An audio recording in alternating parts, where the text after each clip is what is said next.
Azoul Flaoun, Monsieur le Président, Monsieur le Wali, chers collègues, Messieurs, Mesdames, les directeurs et directrices de l'exécutif, nos amis de la presse, bonjour.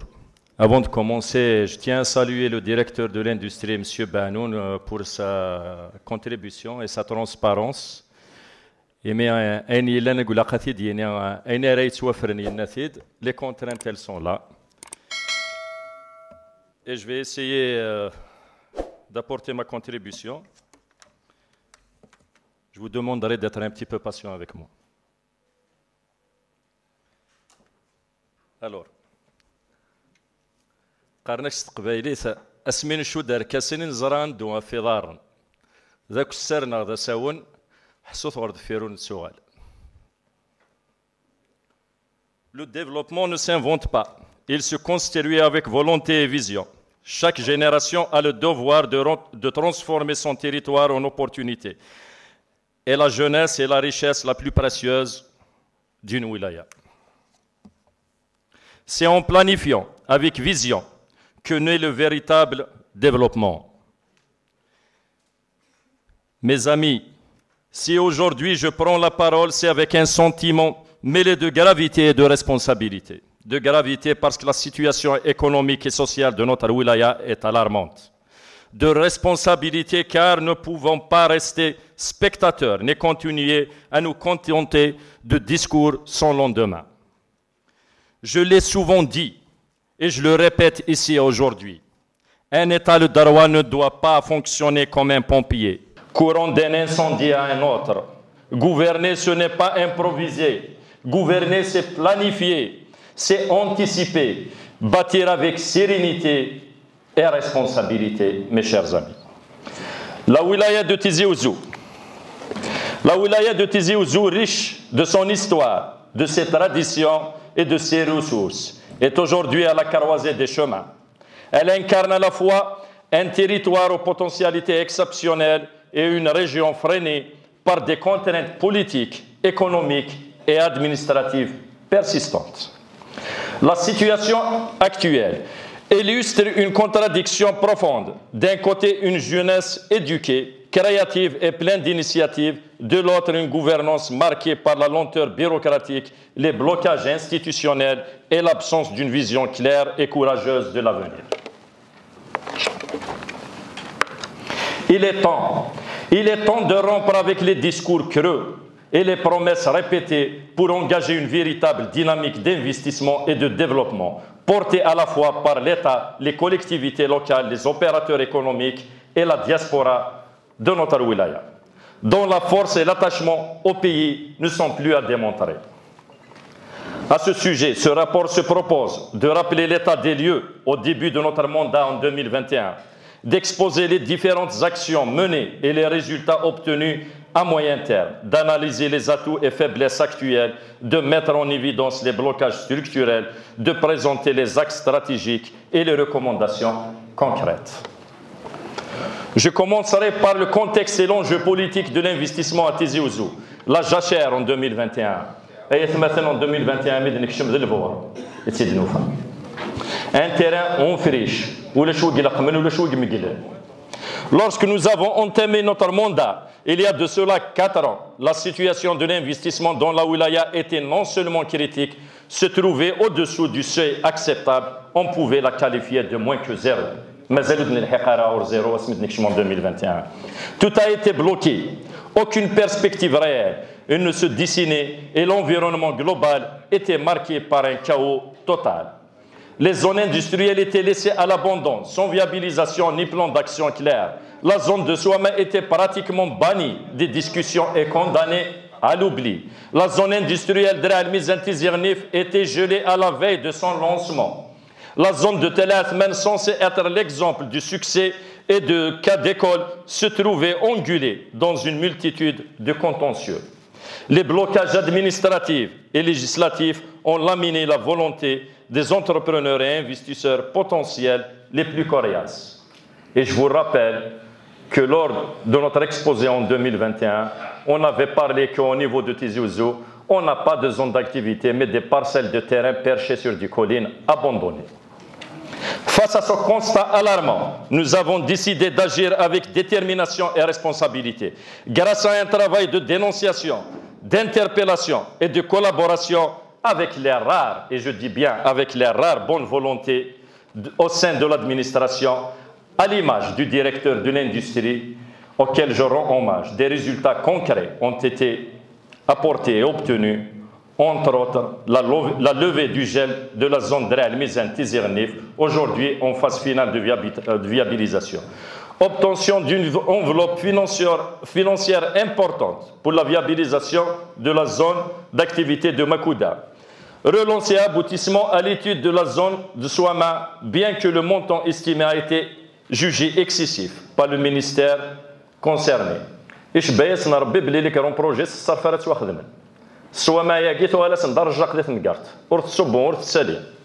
ont tout fait, ils ont tout maquillé pour l'annuler, mais alhamdoulilah, on n'a pas baissé les bras. Dégagement d'une enveloppe de plus d'1 milliard de centimes destinée à l'étude de la viabilisation de la zone industrielle, dans la zone d'activité d'Azazga, cette zone pour laquelle on avait demandé même une extension, vu que la possibilité du foncier existe. Mais elle, ça, c'était le terrain, et j'en avais demandé que toutes les zones doivent être revues en termes de plan de lotir. Il est inacceptable de rentrer dans une zone et de trouver un terrain de 5 hectares et un lot de 2000 mètres carrés, sans que je vous dise que cette zone-là a été créée pour des fins bien précises. Elle a été attribuée même avant sa création. Lancement des démarches pour la création de plusieurs micro-zones d'activité au niveau des communes et de la wilaya. Et sachez bien que ça était aussi une demande du président de la République lors de sa visite de travail à la wilaya de Tizi Ouzou. Et c'était sa proposition. Et la viabilisation de la zone de Souama était son engagement. Et c'est pour cela que je vous dis, je n'arrive pas à comprendre. Est-ce que l'administration locale ou l'administration centrale travaille au contre-courant des décisions du président de la République? Élaboration par notre commission et présentation en session de l'APOI le 21 décembre 2022 d'un rapport sur la situation de l'investissement et des zones d'activité industrielle au niveau de notre wilaya. Un rappel périodique dans nos interventions et dans les réunions de l'état de l'investissement dans notre wilaya. Des diffusions de notes d'information pour alerter les contraintes et les lourdeurs qui affectent les acteurs. Ainsi, malgré les nombreux obstacles, 4 années d'efforts constants et d'engagement collectif ont permis de sortir d'un état de blocage total pour atteindre le niveau zéro, ouvrant la voie à une véritable relance de l'investissement local. Il a Kanzar et on doit l'assumer, on doit le dire. Notre région a été marginalisée dans les choix nationaux. L'investissement est un acte de justice territoriale, autant qu'économique. Malgré ses potentialités humaines et naturelles, Tizi Ouzou a longtemps été écarté des grandes politiques d'investissement national. Les projets structurants y sont rares. Les zones industrielles et d'activité manquent d'un aménagement sérieux. L'agriculture portant florissante ne bénéficie pas d'un appui suffisant de l'État. Le tourisme, pour sa part, demeure le parent pauvre de la dynamique industrielle et économique et de ce fait, est réellement dans la jachère. Le commerce se limite au développement du petit commerce de détail, sans l'aboutissement au développement d'une véritable infrastructure logistique et de réseau d'approvisionnement et de distribution. Ce manque d'attention n'est pas seulement économique, il traduit une réalité politique. La région est souvent perçue comme marginale dans ses priorités nationales, alors même qu'elle constitue un vivier de compétences et un exemple de résilience. Dépourvue de richesses de sous-sol, elle n'est nullement considérée dans le schéma économique national comme entité utile. La bureaucratie qu'on vit quotidiennement, qui est un frein au développement. De nombreux porteurs de projets dénoncent les délais administratifs interminables, des demandes d'autorisation multiples et parfois même des pratiques décourageantes qui freinent l'investissement. La bureaucratie, loin de protéger l'intérêt général, devient une arme contre l'initiative privée et un facteur de fuite des compétences. Les préjudices n'est pas seulement subi par les prétendants et l'investissement, mais par toute l'économie nationale. Les coûts de transactions institutionnelles sont élevés et dégradant largement le niveau d'attractivité de notre économie. Nersidi Tazouara, qui est la jeunesse et la richesse la plus importante d'une wilaya. Une jeunesse en attente de perspective. Notre jeunesse bien formée et ouverte sur le monde se retrouve souvent sans opportunité réelle d'investissement ou d'emploi local. Faute de structures d'accompagnement, elle est poussée vers l'immigration ou la précarité. Cette situation représente une perte immense pour la région comme pour le pays.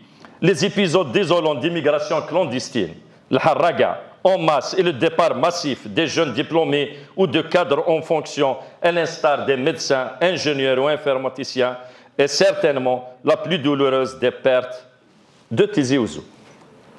Rien qu'en 2021, 1200 médecins, dont 870 sont de Tizi Ouzou, ont concouru pour exercer en France. Les dernières statistiques sont frappantes. 16 000 médecins algériens exercent en France et c'est quel gâchis. Le gel des authentifications des diplômes de docteur en médecine par le ministère de tutelle n'a pas découragé la dynamique, mais plutôt il l'a renforcée. Pour preuve, en 2024, c'est pas moins de 2500 médecins algériens qui auraient concouru et les statistiques sont disponibles et vous pouvez les consulter et les vérifier. Notre wilaya enregistre aujourd'hui un taux de chômage élevé, 11,42% selon les informations de la direction de l'emploi Tizi Ouzou, soit 2% au-dessus de la moyenne nationale estimée à 9,7%. Ce chiffre est en baisse de 2% par rapport à 2023 en raison du processus d'intégration massive dans la fonction publique, l'éducation nationale et de l'immigration massive de nos jeunes étudiants et diplômés. Et pour précision, 56% des emplois créés sont contractuels, saisonniers ou temporaires, mais presque 2% de chômage frôle la catastrophe. C'est un révélateur de la peine économique et industrielle dans notre wilaya. Et sachez bien que le secteur industriel participe marginalement à la création d'emplois. Les atouts majeurs. Notre wilaya montagneuse par excellence avait été désignée dans les premières années de l'indépendance comme une wilaya à vocation industrielle, mais cette ambition a été progressivement abandonnée. Dans les années 90 et 2000, l'un des facteurs était les événements du printemps noir, ont accéléré le désinvestissement, entraînant désindustrialisation, blocage et fuite massive des compétences. Et à cette occasion, je m'incline devant la mémoire des 127 martyrs du printemps noir.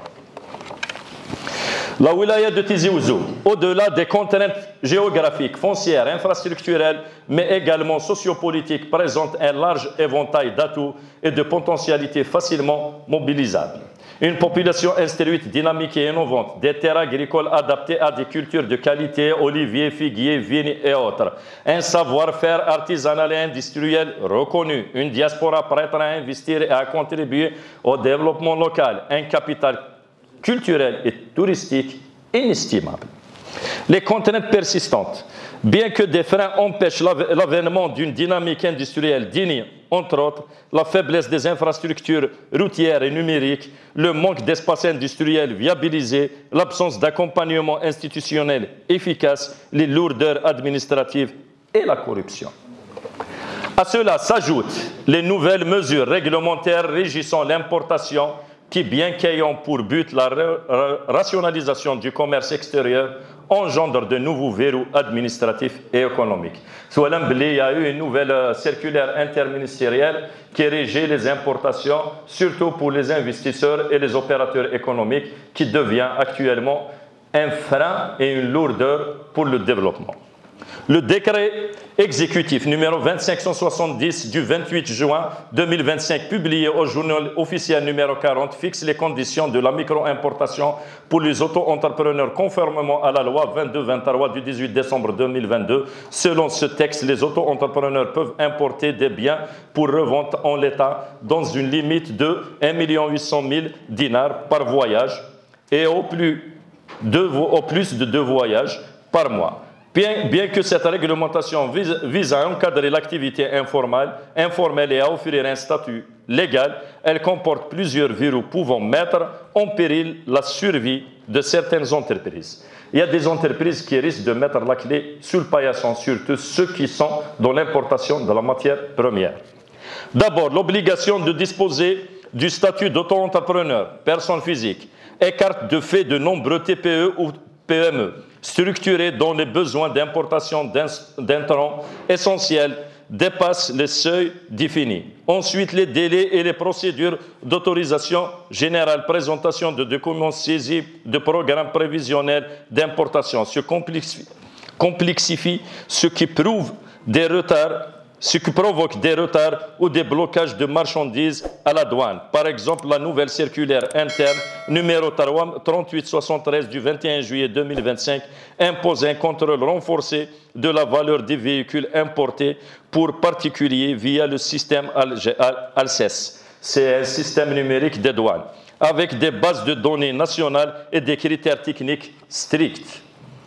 Le risque est réel. Certaines entreprises, notamment celles qui importent des matières premières en équipement spécialisé et dont la trésorerie est limitée, pourraient ne plus pouvoir honorer leurs commandes ou maintenir leur production. Le gel ou la suspension des licences d'importation, couplée à l'impossibilité de satisfaire les seuils ou de produire dans les délais administratifs requis, pourrait conduire à une fermeture de ces entreprises, voire à des pertes d'emplois significatives. En conclusion, bien que la volonté de réguler les importations soit légitime, rationalisation, protection de la production nationale et bonne gouvernance, les textes récents, s'ils ne sont pas ajustés, risquent de produire un effet inverse et fragilisant l'appareil productif national. L'insuffisance des finances adaptées aux besoins des PME et des jeunes entrepreneurs. À ce sujet, dans le cadre d'importation, on interpelle les parlementaires d'intervenir auprès des instances concernées pour revoir ce genre de texte. Je me permets de me répéter sur la non-viabilisation des zones, l'accompagnement institutionnel qui est faible, la lourdeur administrative et la corruption, le financement inadapté des PME et jeunes, servitude de gaz et électricité qui paralysent les projets. أما كان يزد directeur de l'industrie نهني معليش بنو ندخل les zones d'activité avec un engagement qui ne va pas être une contrainte, mais quand on est sorti en comité d'assainissement, on s'est retrouvé sur 7 DP qui a été autorisé par un permis de construire qui ne devient une contrainte, agression d'ouvrage, c'est-à-dire la zone d'activité de Vouani, parce que la DP, c'est au-delà, c'est 75 mètres et plus de servitude.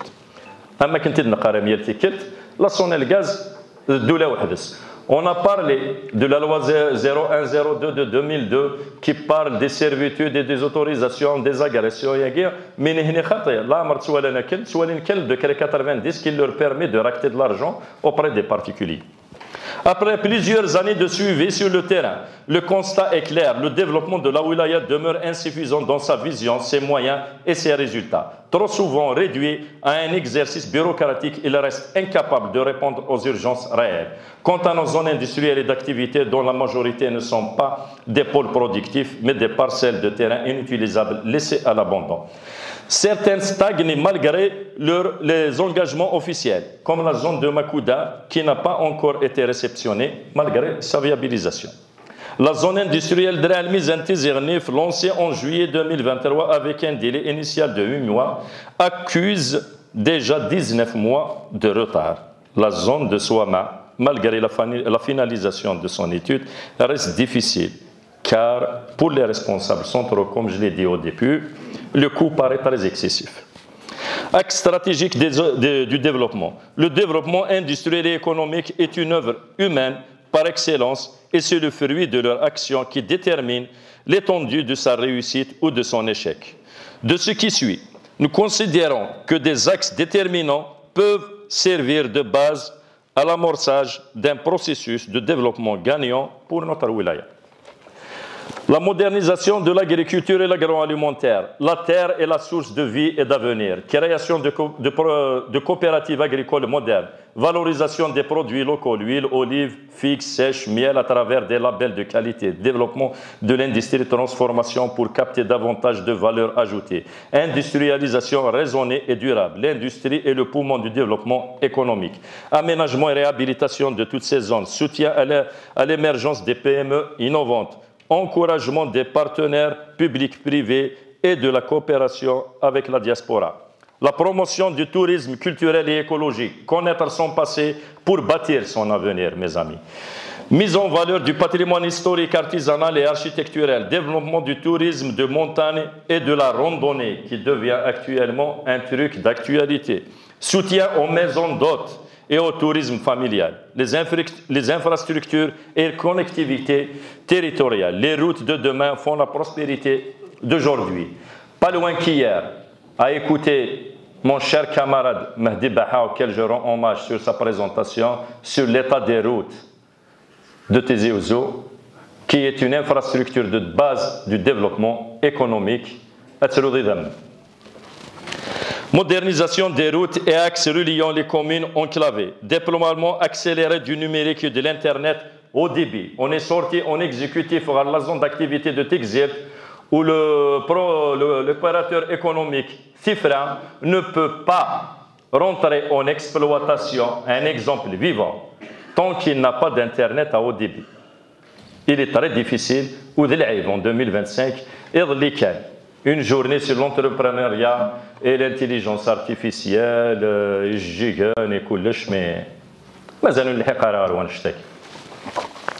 création de plateformes logistiques pour soutenir le commerce domestique et les activités de l'export.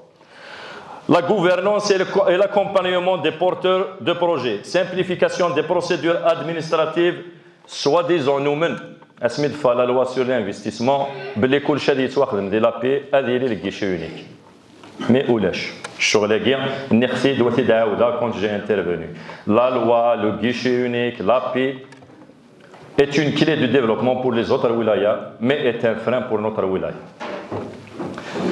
Création d'un guichet unique d'investissement à Tizi Ouzou, qui est prévu dans cette loi. Formation et accompagnement technique pour les jeunes entrepreneurs. Mise en place de mécanismes de financement adaptés aux réalités locales. Les recommandations. Des recommandations, nous vous avons jamais cessé d'en faire. Tout le monde, tous les rapports de toutes les sessions, de toutes les commissions, il y a toujours des recommandations.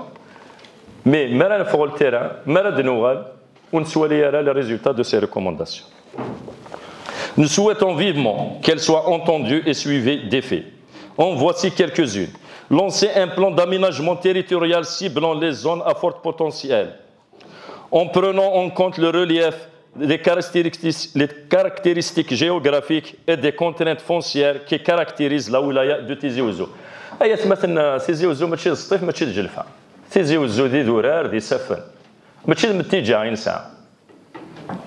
Il faut qu'il prenne en considération ces conditions.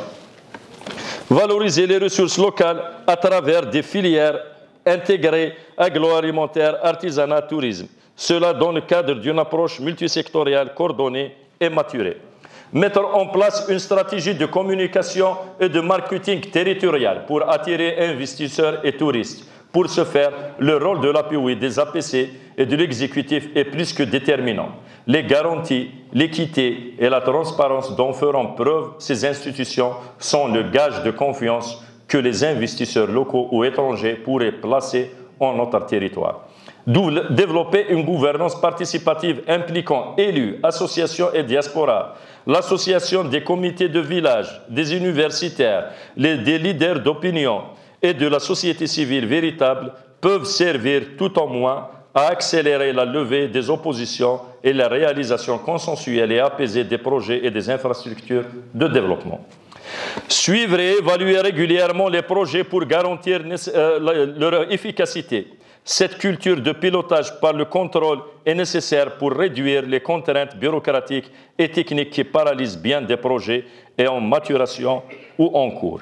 Il est essentiel d'exiger un plan de développement et de réindustrialisation de la wilaya Tizi Ouzou à 4 conditions. En appliquant une confusion de rattrapage due aux événements successifs qu'a connus la région. Et les pouvoirs centraux à l'Ardoualin. باللي غطاس إنعاش ذي تبرك أطاس إنعاش دقم الطاون أطاس إنقيم تهدو كان الولاية Tizi Ouzou. et qui ont précipité un processus de dévitalisation économique par la délocalisation et la cession d'activités. Dès la période des années 2000 et des années 90, attaché qu'il faut analyser par ces problèmes. Défiscalisation des projets industriels par l'application d'abattements ou d'exonérations, comme c'est le cas pour plusieurs wilayas du pays. La fiscalité des TZO, elle représente un pourcentage très important au niveau national. Ce n'est pas les mêmes taux qui sont appliqués dans les autres wilayas. Et d'ailleurs, même pour les concessions, ce n'est pas le même prix de concession à TZO que le prix de concession dans une autre wilaya. Dès que la concession, tu vas payer les prix les yeux de la tête. Nous osons espérer que le décideur économique du pays ne considère pas la wilaya comme enclave ou à exclure des destins nationaux ou de processus de développement. Alignement des prix de concession du foncier sur le tarif appliqué dans d'autres wilayas pour assurer une meilleure attractivité du territoire et réduire les coûts fixés de lancement d'un investissement. En inscrivant la région dans un plan de développement spécifique dans le cadre de l'économie de montagne, nous avons appelé à maintes reprises à cet effort et nous souhaitons vivement que ce soit entendu cette fois-ci. Tout en rappelant que le développement économique ne peut être dissocié de la volonté politique et de la transparence dans la gestion des affaires publiques. Il est important de rappeler les principes suivants. Simplification administrative, notamment en instruisant les acteurs de l'administration à faire preuve de souplesse et de bienveillance à l'égard des porteurs de projets et notamment lorsqu'il s'agit de la diffusion de l'information, de la clarification des procédures, de l'interprétation des normes juridiques ou du respect des délais de traitement, de réponse et de recours. Viabilisation rapide des zones. Cette situation est plus que désolante et la commission de levée des contraintes se doit d'exercer cette mission au lieu d'en constituer une contrainte elle-même. Nous avons dit tant que les zones d'activité ne sont pas encore viabilisées, tant que les contraintes qu'il a souligné le directeur de l'industrie ne sont pas levées, on n'aura pas un lot à l'intérieur de cette plateforme numérique de l'API. Parce que l'API n'accepte pas de terrain qui n'est pas viabilisé et qui vit des contraintes. Jusqu'à maintenant, ou lèche. Au lieu de constituer une contrainte elle-même, il est malheureux que durant tout ce temps, aucune zone d'activité ou industrielle ne soit encore totalement viabilisée. Parce que même si pour moi, et je sais que c'est le sentiment que partagent beaucoup de camarades élus, tant qu'on sert les terrains, parce qu'il a la viabilisation, elles doivent être transférées au domaine public de l'État. On bat le domaine public de l'État, qui est l'API. Le processus est c'est pour ça que nous avons méthode de pouvoir zéro. Les terrains ou l'API, il y a des investisseurs qui vont bénéficier de ces assiettes. Ceci impacte d'ailleurs sur le renforcement du tissu industriel puisque les assiettes foncières non viabilisées ne sont pas prises en compte par l'API et rend invisible le potentiel d'investissement dans notre wilaya. Transparence dans l'octroi des autorisations. Il y a sorte de deux poids, deux mesures dans l'attribution des autorisations d'exploitation. Et cela suscite une véritable frustration chez les acteurs économiques que nous avions accompagnés ou rencontrés. Tandis que quelques-uns privilégiés bénéficient de facilités déconcentrantes, d'autres nombreux se voient noyés dans le labyrinthe bureaucratique. Il est difficile de comprendre comment, dans un même temps, et dans un même cadre réglementaire, deux poids, deux mesures semblent s'appliquer. D'un côté, un dossier présenté à deux reprises à la commission de levée des contraintes est refusé, avant de bénéficier miraculeusement d'un avis favorable à la troisième tentative, simplement parce que le porteur du projet a accepté de sponsoriser une activité sportive. De l'autre, un investisseur, et je le cite, comme M. Terzi, qui est actif dans la transformation du plastique à la commune de Ouattia, se trouve bloqué depuis des mois par un avis défavorable au niveau de la commission, et cet avis est émis par Naftal, cette même Naftal qui occupe illégalement le terrain voisin. Ils ont squatté un terrain Naftal depuis des années, il n'a pas d'acte de propriété, ils servent de contrainte à cet opérateur. Comment expliquer qu'un projet productif créateur de richesse et d'emploi soit freiné par des motifs discutables pendant qu'un autre obtient feu vert pour des raisons extra-administratives? Cette incohérence flagrante ne peut qu'alimenter le sentiment d'injustice et de perte de confiance dans nos institutions. Si le sponsoring devient une voie privilégiée pour débloquer les projets, alors il faut la généraliser. Il faut généraliser ce principe à tous les investisseurs, à moins d'admettre qu'il s'agit d'une nouvelle forme de corruption déguisée au partenariat de circonstances. La transparence et l'égalité de traitement doivent redevenir les fondements de toute décision administrative. Je l'ai toujours dit, quand il y a une contrainte, mais qu'elle soit généralisée. On va en faire profiter les autres. Ces agissements laissent supposer l'existence de conflits d'intérêts, de tentations corruptrices et de volonté de blocage. Je voudrais évoquer ici, devant vous aussi, un sujet que je crois que pour la plupart est un sujet tabou. Mais je m'excuse. On parle de développement, on parle d'économie et on parle de législation et de réglementation des lois de la République algérienne. Ce n'est pas mes lois, ce n'est pas ma réglementation. Je voudrais évoquer ici le traitement réservé aux titulaires de licences de commerce, de distribution ou de vente de boissons alcoolisées. La question de délivrance des licences de débit de boissons alcoolisées constitue aujourd'hui un véritable enjeu pour le développement du secteur hôtelier et touristique de la wilaya de Tizi Ouzou. Conformément aux dispositions de la loi 77-03 du 19 février 1977 relative au régime des débits de boissons et du décret exécutif 1097 du 1er mars 2010 fixant les conditions d'exercice du commerce du détail des boissons alcoolisées, la vente et le service de boissons alcoolisées dans les hôtels, restaurants et établissements touristiques relèvent d'une activité légale et strictement réglementée.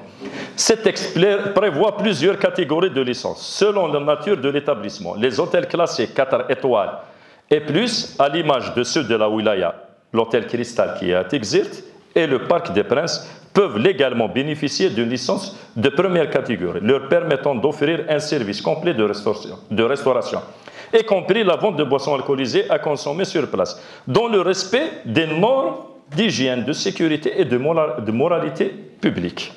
Dans ce cadre, il est utile de rappeler la distinction entre la restauration classique et restauration complète, telle que définie par le décret exécutif 1958 du 30 avril 2019, fixant les conditions de classement des établissements hôteliers. La restauration classique comprend le service de repas et boissons non alcoolisées, tandis que la restauration complète exigée pour les hôtels de 4 étoiles et plus implique la mise à disposition d'une carte variée incluant toutes les boissons autorisées par la législation en vigueur. Ce englobe même les boissons alcoolisées, lorsque l'établissement détient la licence correspondante. L'octroi de cette licence relève de la compétence de M. Louali après instruction du dossier par les directions concernées, commerce et enquête commodo menées par les services concernés comme sécurité et services sécurité, urbanisme et affaires religieuses. Cependant, il est à constater que dans les pratiques, la procédure de délivrance connaît de nombreux blocages, souvent liés à des considérations extralégales ou à une explication restrictive, et disons, le abusif et idéologique. Ces textes entravent administratives marqués par une bureaucratie excessive, créent un terrain favorable à la corruption et à la mafia du secteur et à l'informel, au détriment de la transparence et de la légalité devant la loi. Je tiens à préciser, pour lever toute ambiguïté, que ma démarche n'est nullement fondée sur une considération personnelle ou morale, mais sur une approche objective, économique et juridique. Le constat est que la non-application claire de la loi porte atteinte à la liberté du commerce, décourage l'investissement privé et freine la compétitivité du secteur hôtelier local, ouvre la voie à la vente illégale et informelle, accentue la dérive environnementale. Dans une optique de bonne gouvernance et de développement durable, il paraît nécessaire que les pouvoirs publics veillent à une application uniforme et objective de la réglementation nationale et que le législateur envisage, le cas échéant, une mise à jour des textes pour lever toute ambiguïté dans leur interprétation. ماذا قلنا القانون كاع الا قاعد يتبدل الا قاعد يتبدل وساون ولا يحبس هو الفنشتاكي ولا شوارع يتبان ولا شوارع نتبان Une telle clarification renforcerait la sécurité juridique des investisseurs, encouragerait la création d'emplois et contribuerait à la valorisation du potentiel touristique de la wilaya. Planification économique régionale claire et concentrée et concertée. Celle-ci passe par la consolidation de l'effort de coordination entre les différents services de l'État et autres entités déconcentrées. Comme je l'ai dit au départ, Sonelgaz développe son approche personnelle et individuelle. Les banques suivent une logique contraignante et pesante, réduisant les possibilités d'accompagnement financier par rapport à l'hypothèque. C'est le seul pays au monde qui a un crédit bancaire et la carte hypothécaire plus que le crédit néerlandais. C'est-à-dire, comme on le dit, la banque ne prête qu'aux riches. Nesda, l'ex-ONSEJ, se transforme en machine bureaucratique au lieu d'être un agent de facilitation d'accès à l'entrepreneuriat pour les jeunes. Vous imaginez que Nesda a tiré licencié au magistère en la matière et qu'il a fait une autre formation parce qu'il a fait un projet, parce qu'il est sûr que le projet n'est pas fait. Je qui a présenté un mémoire ou bien une thèse sur le projet né. J'ai accompagné un jeune qui avait un brevet d'invention d'une machine. Il a été soumis à un certificat de NASDA. Il a que la journée NASDA est certifié la machine NINS. Il a qu'à un petit tic, un petit. Et encore plus, nous avons le dispositif il était très important. Et il est toujours important. Pour les jeunes, rappelez que le temps de remboursement des crédits dépassant les 70% et c'est l'un des meilleurs taux au niveau mondial. Les services des domaines peinent à suivre et à résoudre le lourd contentieux des affaires pendantes. Et le directeur des domaines. L'affaire Guigar Giflis, l'affaire Nsouama, l'affaire Noueda Essir, mais elle est un. Et je profite de l'occasion, je n'ai pas prévu de parler de ça, mais aussi l'affaire Gilmajin, dont je m'attendais, la grosse a été appliquée. Malheureusement, d'après mes informations, la grosse n'a pas été appliquée. C'était seulement un terrain d'entente. Mais c'est un terrain d'entente qui va nous prendre vers une contrainte majeure. L'implication réelle de l'APOI dans la stratégie économique via ma modeste expérience et des témoignages de ceux qui nous ont précédés, il ressort une contraction du rôle de l'APOI dans ce segment de son action. Elle se doit de recouvrir ses missions de force, de proposition, d'accompagnement et surtout de contrôle de l'action des différents acteurs institutionnels intervenant dans le domaine de l'investissement et du commerce. La wilaya de Tizi Ouzou n'a pas besoin d'inventer son développement. Elle possède déjà les bases solides à condition de transformer les discours en actions concrètes. L'investissement, loin d'être une simple question de capitaux, doit être pensé comme un projet collectif mobilisant l'ensemble des acteurs locaux autour d'une vision partagée. Le défi est clair. Il faut libérer les énergies, moderniser les infrastructures et créer un environnement attractif pour que Tizi Ouzou devienne un véritable moteur de croissance et un modèle de développement régional. Et autant qu'élu, je l'ai dit et je le réduis dans cette auguste assemblée, je déplore toujours l'absence des instances élues au niveau du guichet unique prévu par la nouvelle loi sur l'investissement. Cette situation de blocage, qui n'a que trop duré, incombe à l'absence de planification et au manque de volonté des politiques antérieures. Nous avons les machines qui l'entourent, nous avons les machines qui mais ayat مثلا إلا كان بدل تسوات ونصارجو يا لا أني كنسقارن أنسيولو برانيا ديال سادة تسيفرو. Et en conclusion, je vous dis que nous avons appris la modestie du sens du compromis sans compromission, la modération des ambitions et même appris à ne rêver que de l'essentiel. Mais nous avons également appris combien il est vital de tenir ses promesses. Nous avons appris que la colère, زعافة مثلا ورفان لشوف دي السفون سيفردان اشمين تعقير اشمي ورنقانرا اشمي انسرو في الولاية تيزي وزو. Que la colère et le désespoir naissent toujours des promesses non tenues Et notre devise, c'est de rendre possible ce qui est nécessaire. Monsieur le Wali, mesdames et messieurs les directeurs de l'exécutif, je le rappelle et je le dis avec force que la POI n'est pas une chambre d'enregistrement.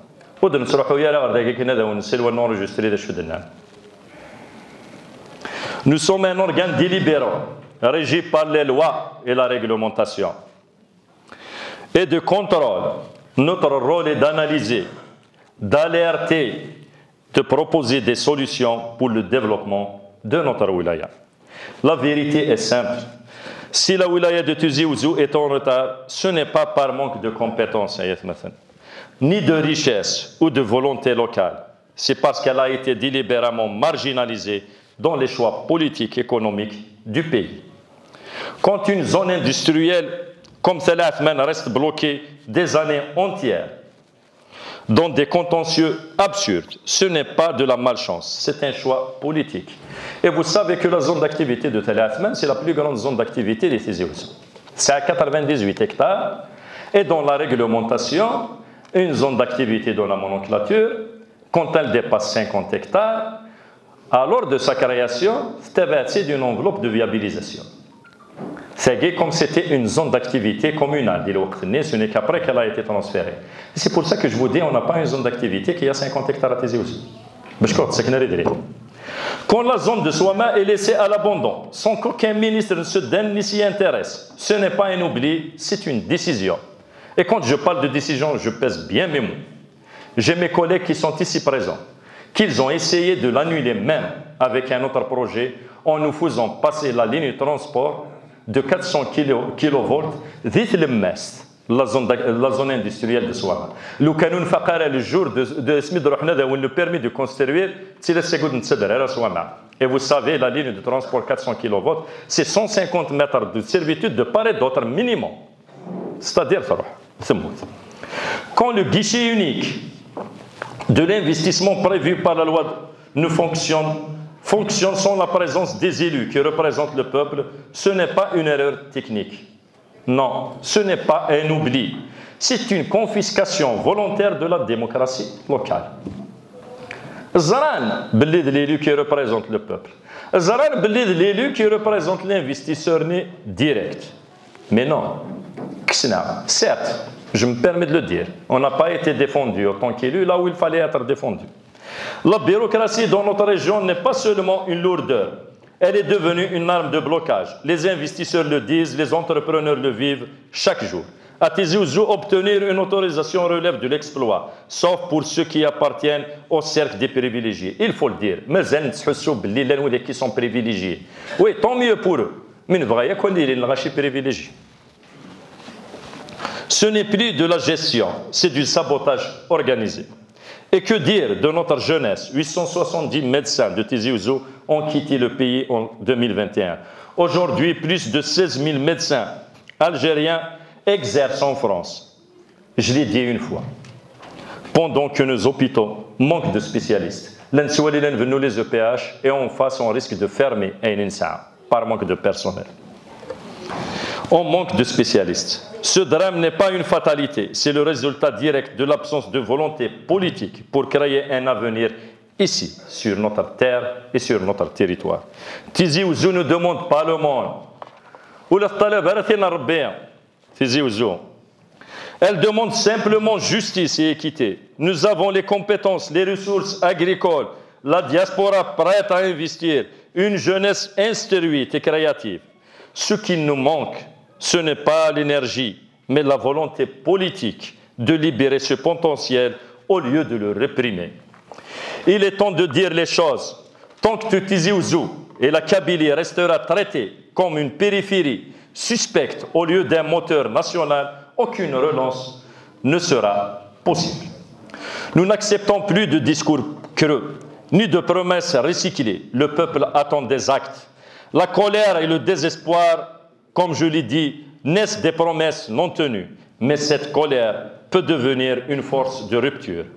Notre devoir ici et maintenant est de transformer cette colère en projet politique et en développement concret.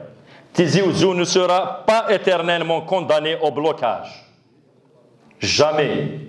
Elle saura reprendre son destin en main dans la dignité et avec détermination dans les cadres des lois de la République algérienne pour lesquelles notre wilaya a payé le prix cher. وهذاك فوق تمسلايو هذا ونديني وني يبغون هذا يدو ماذا نكايات مثنو الهور دير ذا قفاف ور القيم غافاندو ور دمجيرا ذيك استفاف سلمتنا